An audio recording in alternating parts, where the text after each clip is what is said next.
ಪ್ರವೀಣ್ ಒಬ್ಬ ನಿಮ್ಮ ಬ್ರದರು ಏನ್ ಹೇಳೋದು ಸರ್, ಹೋದ್ಮೇಲೆ ಏನ್ ಹೇಳೋದು? ಅಷ್ಟೊಂದು ದೊಡ್ಡ ಸಮಾರಂಭ ಮಾಡ್ಬೇಕಾದ್ರೆ ಪೊಲೀಸ್ನವ್ರು ಏನ್ ಮಾಡ್ತಿರ್ತಾರೆ? ಹೇಗೆ ತಮ್ಮನ ಬಗ್ಗೆ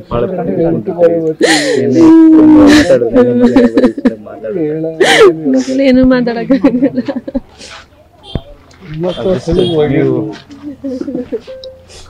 ನಿನ್ನೆ ಎಷ್ಟೊತ್ತಿಗೆ ಹೋದ್ರಂತ? ನನಗೆ ಗೊತ್ತಾಗಿದೆ 10:00ವರೆಗೆ. ನನಗೆ ಎಷ್ಟೊತ್ತಿಗೆ ಏನಾಯ್ತು ಗೊತ್ತಿಲ್ಲ.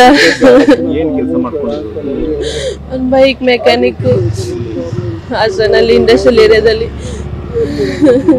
ವರ್ಷ ನಡೆಯುತ್ತೆ ಸರ್. ಮನೆಗೆ ಬಂದು ರೆಡಿಯಾಗಿ ಹೋದ್ನಂತೆ. ನಾನು ಇರ್ಲಿಲ್ಲ, ನಾನು ಬೆಂಗಳೂರಲ್ಲಿ ಇದ್ದಿದ್ದು. ಗೊತ್ತಾಗಿ ಬಂದಿದ್ದು ನಾನು. ಒಬ್ನೇ ಮಗ. ಏನ್ ಓದ್ಕೊಂಡಿದ್ರು? ಅವನ IT ಮಾಡಿದ್ದ.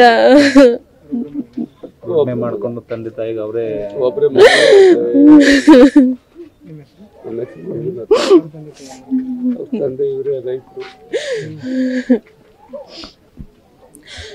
ಮನೆಯಿಂದ 8 ಗಂಟೆಗೆ ಹೋದ್ರಂತ ಇಲ್ಲಿಂದ? ಗೊತ್ತಿಲ್ಲ ಸರ್ ನಂಗೆ ಟೈಮಿಂಗ್ಸ್ ಎಲ್ಲ.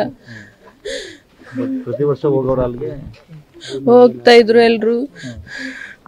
ಅವ್ರು ಕುಮಾರ ಮತ್ತೆ ಇವ್ರು ಒಟ್ಟಿಗೆ ಹೋಗಿದಾರ? ಅವರು ನಿಮ್ಮ ರಿಲೇಟಿವ್? ಅಣ್ಣ ತಮ್ಮದಿರೇನೆ, ಅವರು ತಮ್ಮನೆ. ನಿಮ್ಮ ಹೆಸರು? ಕಾವ್ಯ. 8 ಗಂಟೆಯಲ್ಲಿ ಹೋದ್ರು. ಬೆಳಗ್ಗೆ ರಾತ್ರಿ 8 ಗಂಟೆಲಿ ಹೋಗಿ ಒಂದು ಅರ್ಧ ಗಂಟೆ ಅನ್ನೋ ಹೊತ್ತಿಗೆ ಸತ್ತೋದ್ರು ಅಂತ ಹೇಳಿದ್ರು. ಕೆಲಸ ಮುಗಿಸ್ಕೊಂಡು ಮನೆಗೆ ಬಂದ್ರು? ಕೆಲಸ ಮುಗಿಸ್ಕೊಂಡು ಮನೆಗೆ ಬಂದಿದ್ದ. ಮುಗಿಸ್ಕೊಂಡು ಮನೆಗೆ ಬಂದ್ಮೇಲೆ ಹಂಗಂದ್ರೆ ಸರ್. ಮನೆಗೆ ಬಂದಾಗ ಏನೋ ತಂದೆ ಇರೋ ಹೋಗ್ಬೇಡ ಅಂತೀನ ಅಂದ್ರೆ?